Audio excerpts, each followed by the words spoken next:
The first question, other than meditation, how can one achieve true happiness in the world which is full of sufferings?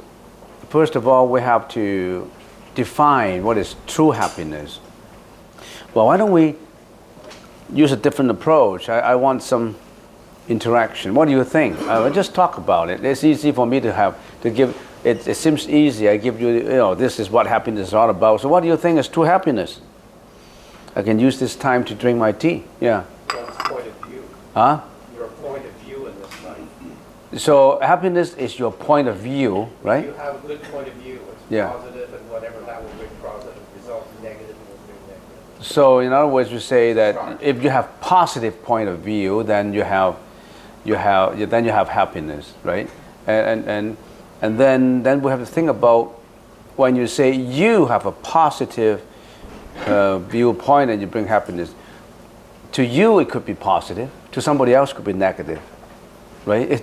It's still a personal. You think it's a personal. Well, we're talking about true happiness, which would apply to everybody, not because to someone who is really, really sick for many, many years.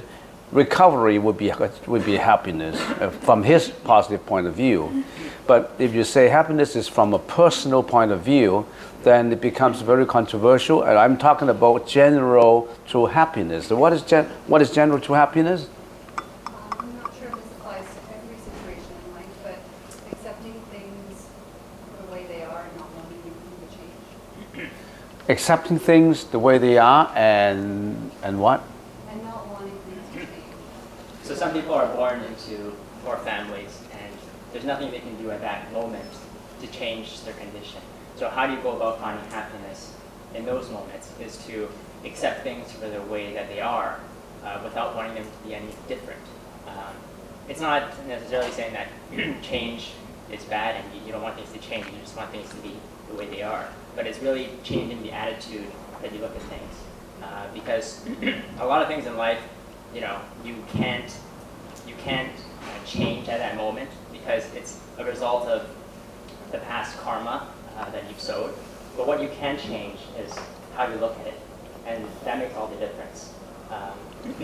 So someone can live in conditions where normal people, without the right attitude would think is very negative, is very wretched, is very poor. But someone with the right mentality, with the right attitude, can look at it differently. And to them, it's not suffering. To them, it's happiness. So it's really all about the attitude rather than the circumstances that you face. It's not really the circumstances that determines the quality of your happiness, but really the mentality, the outlook you have in life that determines the quality of happiness in your life. I mean, if you've read the book A Man's Search of Meaning, you'll know that during World War II, when these prisoners of war were placed in concentration camps, most of them couldn't withstand those wretched conditions. And so their bodies did not give up on them before their minds did. But some people, even though they had to experience those terrible conditions during those concentration camps, they were able to get through it and see positive qualities of it, the camaraderie that the people had for each other, the help and support that the prisoners showed for each other. They focused on positive qualities, and that's what got them through it. And so really, I think the first step in finding happiness is changing the attitude that you have towards the things that you experience in life. Because you can't necessarily change what happens in your life at that moment, because it's just a result of the karma that you've done in the past. But what you can change is how you look at it. And one of the most helpful ways to start developing that ability is to meditate, because meditate builds your awareness and mindfulness of the present moment. It prevents you from getting caught up in your thoughts, because a lot of times it's your thinking that leads you into trouble. It's your thinking that leads you to suffering. So the first step is to build that awareness, build that present moment mindfulness, so that you can see things for the way that they are and accept things for the way that they are at the moment. Obviously, you want to work hard to change your conditions, to create the conditions for happiness. But the first step comes from accepting things for the way they are, and then you go about positively, making transformations to make your life better. You can't change the past. You've performed all this karma in your past, which includes what you have done in previous lives. How could you change what you have done, what you had done in your previous lifetime? How could you change yesterday? You cannot change yesterday. You cannot change the day before yesterday. So that's the karma that you have to face up to. So that part is unchangeable. That part is to accepting the change without agonizing yourself. Some people agonize themselves by saying, how come I got an abusive childhood? How come my father is an alcoholic? And I hate my dad. I hate my mom. I hate my dad. I hate my brothers. Those already happened. You can change it. But just like in meditation, we're creating self-awareness. You be aware of what you're doing now. What you're doing now is what you will get in the future. As a matter of fact, what you are habitually doing now really affects the future. I remember Aristotle said something that I really appreciate, and what he said is, who you are depends on what you habitually do. As a habit, you habitually do, and excellence is then not an act, it's a habit. So you're always training your meditation, you're creating this self-awareness, you are aware of what you're doing, and you add it on with the righteousness, with what you should do and what you shouldn't do, then you're creating a lot of good karma. You're training your awareness. So what you're saying is, yeah, true happiness is forget about the past, don't hang on to it, don't attach to it, build up your future. Be aware of what you're doing now, because what you're doing now affects the future. And that's personal opinion about, say, for example, Alan points out that in the first one, it's your view. If you have a positive view, yeah, that's a general comment. If you look at things in a positive way, in a righteous way, of course it makes you happy. You won't do it in a negative way. That's another way of looking at happiness too. But generally, I say, if I really have to give a general remark on what happiness is, I would say happiness is peace of mind. If I really have to define it. It does not matter how much money you have. It does not matter whether you are multimillionaires or you are the most handsome guy, you're the most beautiful lady. If you don't have peace of mind, you don't have happiness. If you're a Warren Buffett, I always say buffet, Warren Buffett. You own billions and billions of dollars, but you're always uneasy. You're always afraid that your stock is going to go down. You're always afraid that maybe one day you lose out everything. So you always want to safeguard your property. I'm not saying he is, but if you don't have that peace of mind, you're not happy. It does not matter how much money you have, what health you are in. You could be in good health, you could be a millionaire, and you're still unhappy because you don't have peace of mind. So peace of mind, yeah. Did you know that Warren Buffett has pledged most of his wealth to charity? Yeah. Yeah, that's what I heard. Yeah. And Bill Gates too. Yeah. So that's good. So what I'm bringing it out is, I'm not saying he is not happy. No, but he's bringing it out that I remember there was an interview by a reporter and he said it's not money, it's the peace of mind that makes me happy. So happiness is peace of mind. And how do you get that peace of mind, though? That's another thing. The peace of mind is happiness. So what he says here, let's get back to the question. Other than meditation, how can one achieve true happiness in the world which is full of suffering? So you are saying the world is full of sufferings, and which we agree. I agree. I don't know anybody who don't agree that the world factually has suffering. Everybody agree that world have suffering, right? So it's a world full of suffering, yes. And then how do you achieve true happiness? There's so many ways to achieve it. If we can summarize it, a positive view in life, and then forget about the past, don't hang on to the past, don't attach to the past, be very positive in what you're doing, and you know what is right and what is wrong, of course. You're so positive, but you're positively wrong. You could be positively wrong. You could be quite positive, but you are killing, you're lying, you're committing sexual misconduct. You still can be positive in life. So you have to know what is right and what is wrong. Don't build up bad karma. So we can actually add up everything together and become true happiness. It's a peace of mind. You don't just say, I want peace of mind. Everybody knows happiness is peace of mind. But how do I build up that peace of mind? How do I habitually build up that peace of mind? You get into meditation. That's the power, the magic, the strength in meditation. Because Aristotle said you are what you habitually do. Habitually, you are building up this meditation power in you, and it becomes an excellence because you habitually do it. Excellence is not an act, it's a habit. So you habitually build up this present moment awareness. You habitually build up this letting go, let whatever comes in go. Some people yell at you, scold you, slander you, and then you don't attach to it, you just let it go. Or anything that affects your senses, you just let it go, you don't attach to it. So you're building up that letting go attitude, you're building up that concentration attitude, you're building up that present value awareness, added on with all the understanding of what is right and what is wrong.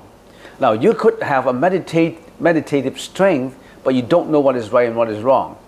You could have meditating strength because your concentration is so good, but you're still committing a lot of, for example, relationships. You love relationships. But mind you, people who love relationships can never get into a trance of meditation because they're so carried away. And you still love to steal, you still love to do things that produce a lot of karma. So how can you have present world? How can you be happy? So meditation, actually, if you ask me, other than meditation, strictly speaking, what is meditation? It's the mind. Other than any method that you found, it must be related to the mind. Because true happiness is from the mind, not from material. So true happiness, however you define it, however you want to find it, it relates to the mind. If I look at it from that perspective, you say other than meditation, nothing other than meditation. You must get into meditation to be true happy. Because meditation is about the mind. Meditation is training your mind to look at things, training your mind for the feelings. It's the only method. No other method. Because that method, why would I with the tone of being dictating what I'm saying, why would I say meditation is the only way? Meditation is about mentality. How can you get away from mentality, the mind, and be happy? So you must meditate. You've chosen the right way. Do it every day. Do it habitually. Do it at such a point that, I realize the power and the strength of the meditation. And the power and strength comes when there's wisdom coming up. You see, when you are thoughtless, when no wandering thought comes up, what comes up? Wisdom comes up. Some people worry. If I don't have a single thought coming up, where am I? What am I going to do? No thought. When there's no thought, wisdom comes up. Wisdom comes up when there's no thought.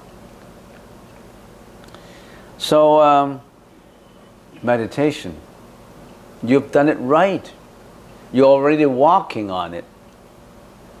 Don't find another way. You already got it, yes.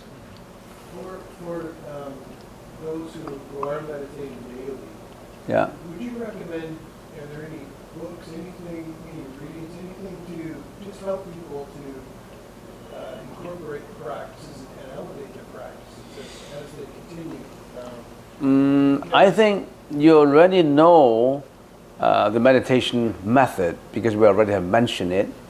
And if you really want reinforcement, we're talking about reinforcement now.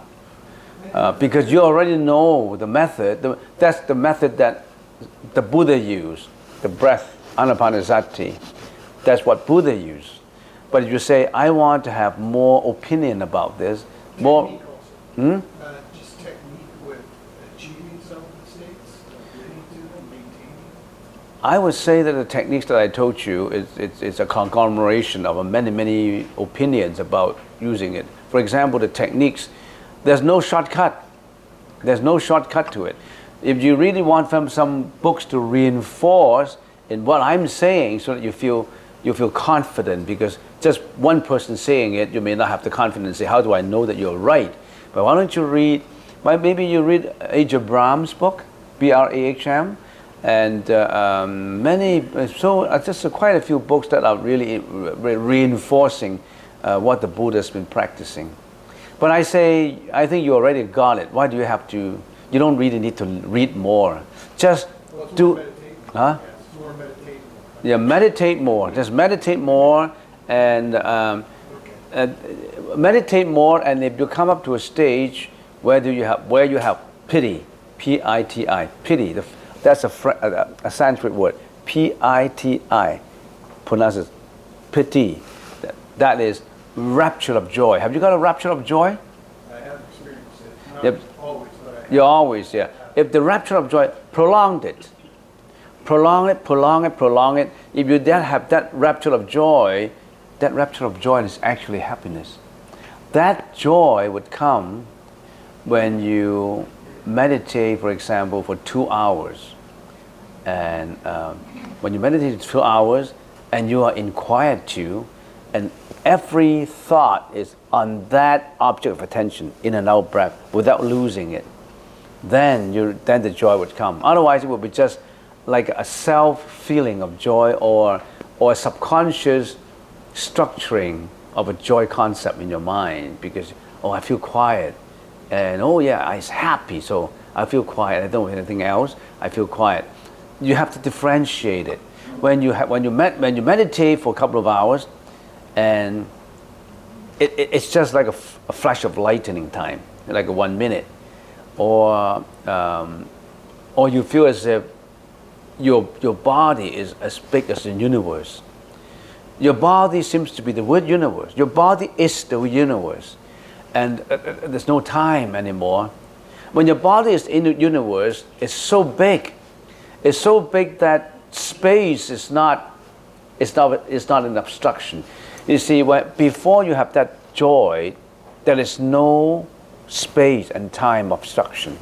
Only when you feel that, then afterwards you have that joy. When I say there's no space obstruction, is the first feeling is your body or yourself or you are as huge as the universe. You occupy all the space in the universe. Have you got that feeling? Then you have to, that feeling would come if you really concentrate in your meditation. That's the space, no obstruction of space feeling. And then there is a no time feeling. What is no time feeling? You meditate for 2 hours and it seems like 1 minute or 1 second.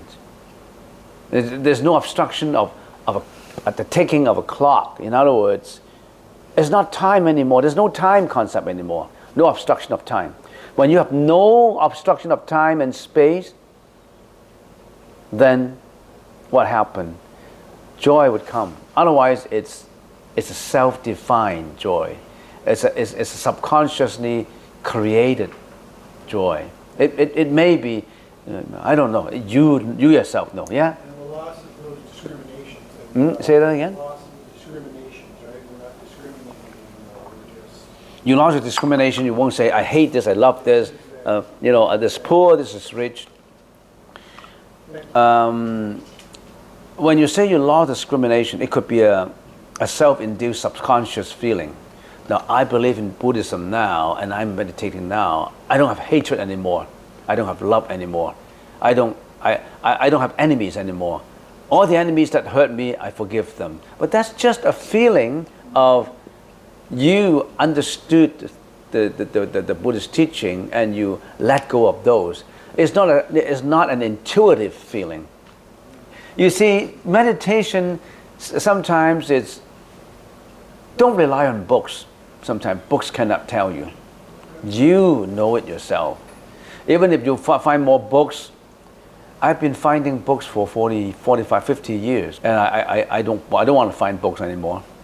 You see, I have thousands of books, thousands of them. I read thousands of books, including those that are not Buddhist books about meditation. And I finally said, I don't need to find them anymore. I need to concentrate. I need to do it. I don't need to read any language anymore, any words anymore. I need to walk. I don't need to look at any map anymore. I got all the maps.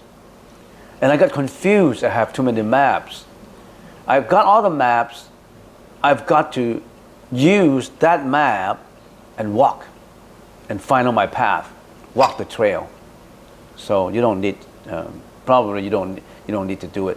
But when you have that pity, that rapture of joy, sometimes you may feel, if you feel it that way, if you feel that all of a sudden you feel that your hair stand on ends, all the hair of the body stand on ends, and this is not in horror, in terror.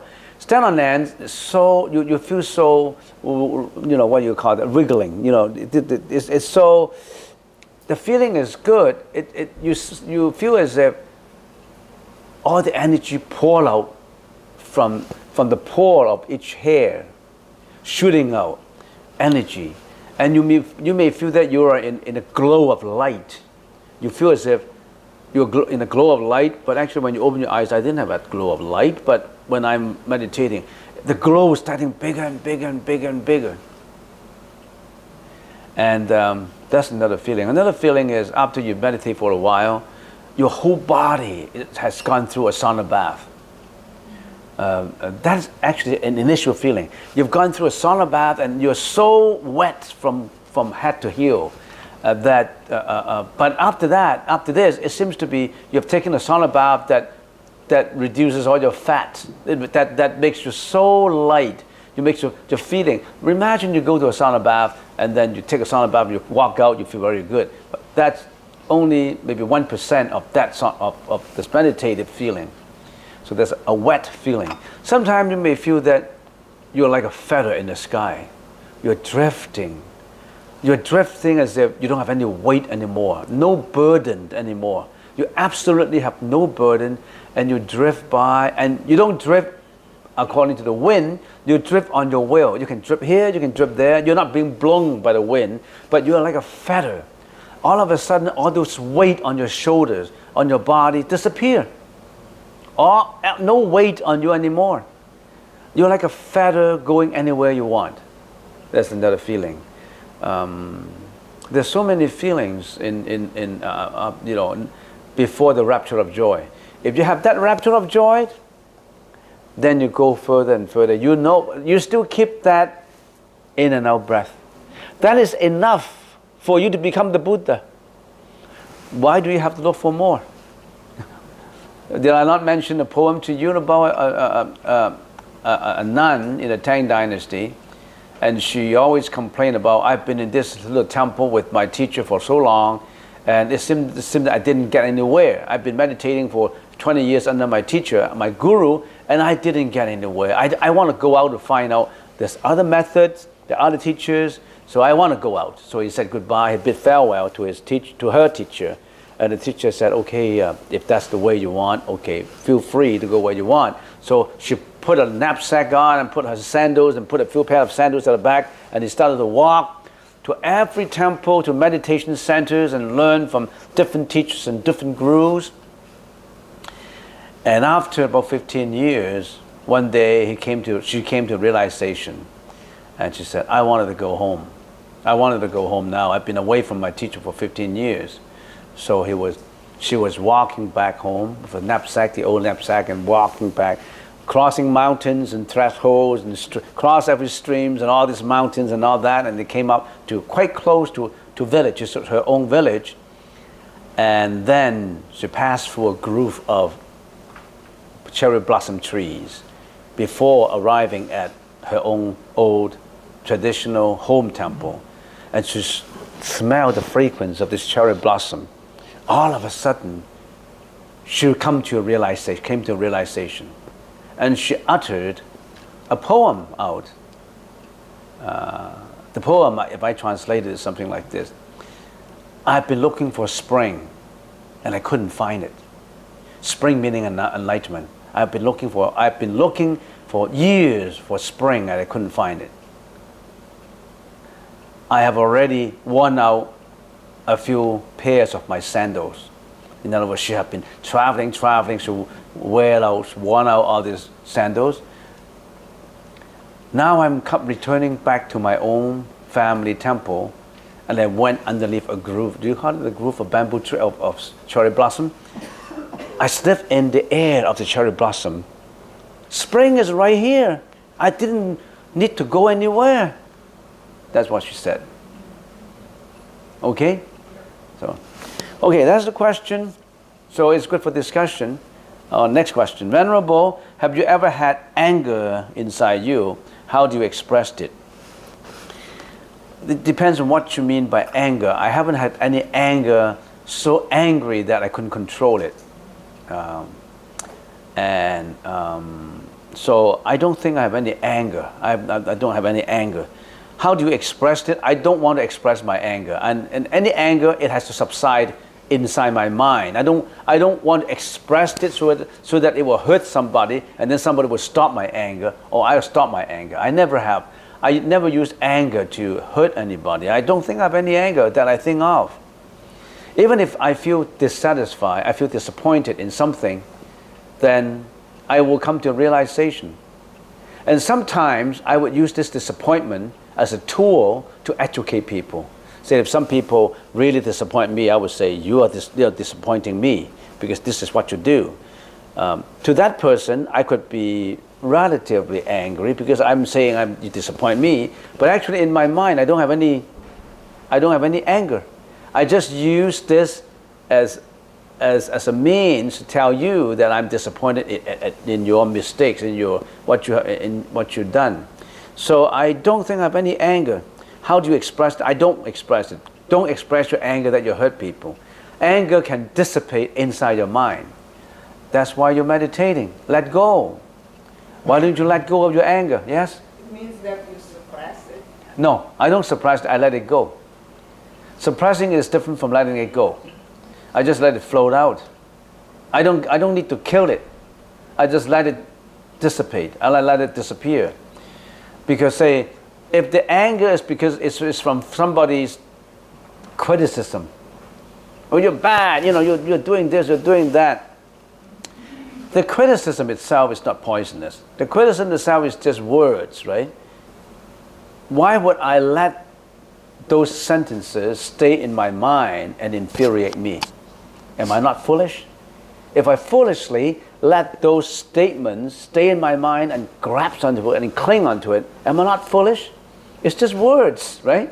He scolded me, he slandered me, and so much that everybody thought that I'm stupid, I'm no good, but then, so what? So let's just let it float out. You let go. That's the reason why we say in a meditation, the first stage of meditation, the first procedure of meditation is letting it go out. Letting it go. Why do you have to express your anger? Now what happened if somebody really physically hit you? Or somebody cheated you? on a contract. So you have, say, for example, you have $1 million. Now you enter into a contract with this fellow, and you enter into business adventure with that fellow. And after 10 years of struggling, he cheated you out and he drove you away and he pushed you out. Isn't that anger? Would you be angry? So you put in $1 million and he put in $100,000, and you try your best to work at that project, at that business, and somehow he cheated you. And after 2 years, he said, look, you have to go out. I already have changed all the contract secretly. And there's no way that you can get legal advice because I've done this, I've done that, and it is the time to go. Would you be angry? Of course you'll be angry. Because this is a con artist. He cheated you. So you walk out of the factory, walk out of the company with nothing. And what do? You commit murdering? Then that would make the things even worse. So what you would do is you have to consider all these consequences. Maybe in previous life I cheated him $1 million. Or maybe there are a lot of things that I haven't done it right. So maybe it's already, my $1 million is already gone, so I'm not going to revenge on it. I just let go of it. But if you think that, well, he signed on this contract, he changed on this contract, it may not good for him to cheat anybody anymore, then you can bring it to law. But you still don't have that hatred. You bring it to law because you don't want him to cheat anybody anymore. And you want the legal system to get that straight. If the legal system can get it out for you, so fine. If the legal system couldn't get it out and he still wins because of your ignorance, then you say, okay, I owe you in my previous life, so I'm going to return it back to you. It shouldn't really poison your mind. You just let it go.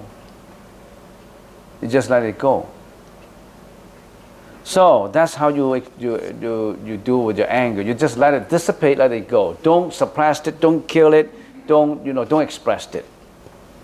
Last question. Venerable, in one of the videos you said you don't cook but you have the best recipe for lo hon zai. Can we have your recipe, please? Well, the recipe is so simple. You go to the kitchen, then they have all the ingredients, but it's not the recipe. It's the way you cook it. You really need to know. Other than the recipe that helped you, you really need to know what kind of sauce you put in. Well, you learn it from Ho. There's a Mr. Ho who is the chef in there. He's cooking, and you ask. Maybe he's always doing that. Maybe he's doing it today. So if somebody order lo hon zai, you just stand by his side and look at how he did it, how he's doing it. It's easy. You go to the kitchen, but you got to get permission because not everybody is allowed to walk in the kitchen without permission. So if you really want, I can talk to him, and if he's doing lo hon zai, then lo hon zai is a mixture of all the vegetables. So then you can stand aside and see how he's doing it. Okay? There's a kitchen. Lo hon zai, the Arahat recipe. Any more question? No more question. We finished for the day. All right. Okay.